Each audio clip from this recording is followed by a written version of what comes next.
our mission statement is use education as a force for peace and sustainability in the Middle East.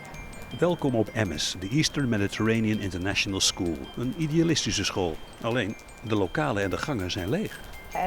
As any other principal, I think that nobody likes that the school is quiet, except at night. We like our students here, alive, around. It's sad for me right now that they cannot be here with us. 180 internationale scholieren, ook uit Israël en de Palestijnse gebieden, doen hier de laatste 2 jaar van hun middelbare school. En zeker voor de Israëliërs en Palestijnen is elkaar benaderen een hele stap. Do they go home with more understanding about each other? What do you think? Well, I'm not sure about it. We are still debating with ourselves, especially these days, because it's very hard sometimes. So we're not sure about how they are meeting the halfways.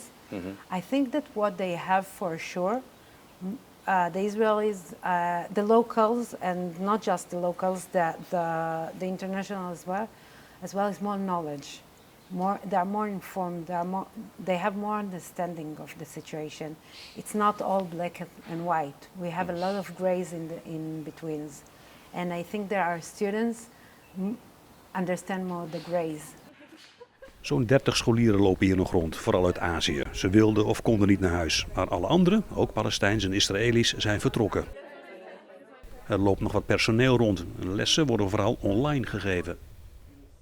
When you talk about distance, the rate of change of distance. EMS is een vrij unieke school in dat land, omdat hier Palestijnse en Israëlische kinderen bij elkaar komen. Voor een gemeenschap die wederzijds begrip probeert te creëren, zijn de moordpartijen van 7 oktober een totaal trauma. I grew up in a kibbutz next to Gaza Strip.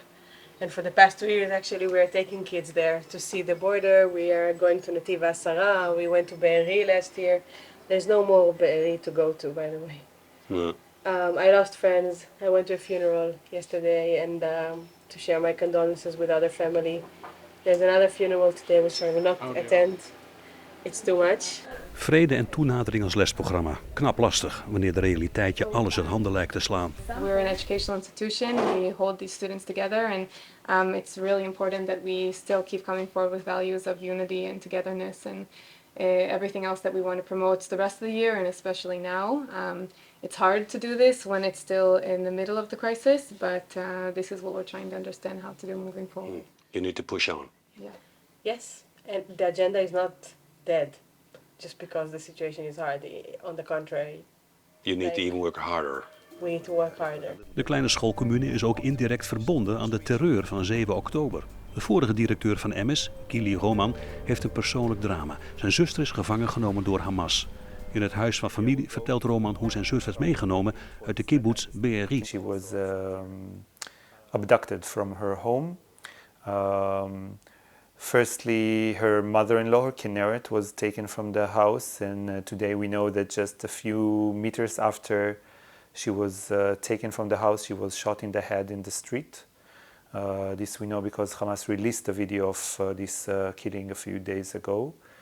And we just got the announcement yesterday that her body has been found. Gili's zus, haar man en kind weten aanvankelijk te ontsnappen aan Hamas en rennen weg van hun ontvoerders. Yarden understood that she has to save Gefen's life. She cannot carry her anymore if they are going to run fast. As she passed the child to her dad. Let's go.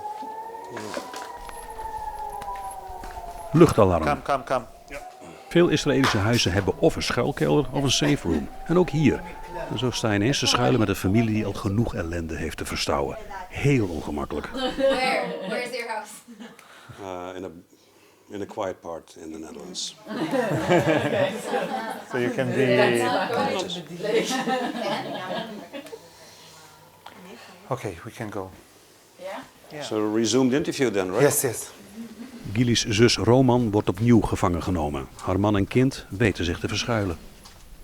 And they were hiding there for over 12 hours, escaping the terrorists. And then somewhere around the middle of the night, they started to get out and walk back towards the kibbutz. And by 7 a.m. Sunday, they managed to arrive to the entrance of the kibbutz. Our troops were already there. They arrived there safely. obviously very exhausted. They haven't eaten, drank, slept for the last almost 24 hours. But this diversion was the last time he saw my sister. Gili gaat ervan uit dat Hamas zijn zus vasthoudt in de Gazastrook. De familie probeert op allerlei manieren aandacht en publiciteit te genereren in de hoop dat ze wordt vrijgelaten. Gili, die dus leiding gaf aan de idealistische MS-school, blijft geloven en hopen in de goedheid van mensen. So for me the school is much more of a long-term process, as education is mostly is, to help people moderate their views and to see where can they meet each other and maybe create different leaderships in a very, very long run, in a decade long run. Obviously, now I feel it's going to be much more difficult. Terug op de school. Daar staat alles in de wachtstand. Ook voor Anna Rosmulder, een Nederlandse leerling die na haar eindexamen hier is gebleven omdat veel Israëlische stafleden naar hun gezinnen moesten of voor het leger werden opgeroepen. Ik denk het moeilijkste voor mij was om te zien dat heel veel van onze leerlingen, degenen die hier in de buurt wonen, maar ook leerlingen van op de andere continenten en zo, dat die allemaal naar huis gingen vliegen. Dus dat we nu opeens met 20, 30 leerlingen zijn in plaats van bijna 200. Dus ja, te zien dat die nu allemaal opeens weg zijn en dan de onzekerheid van hoe gaat de situatie zich ontwikkelen, wanneer kunnen ze terugkomen, dat is denk ik het moeilijkste. Directeur Gottlieb toont een klassieker van John Lennon, de songtekst van Imagine. You need to educate people to become believers, to be forgiveness, to become patient, to become more human. You're preaching qualities that are hard to come by these days. But I strongly believe in them, really.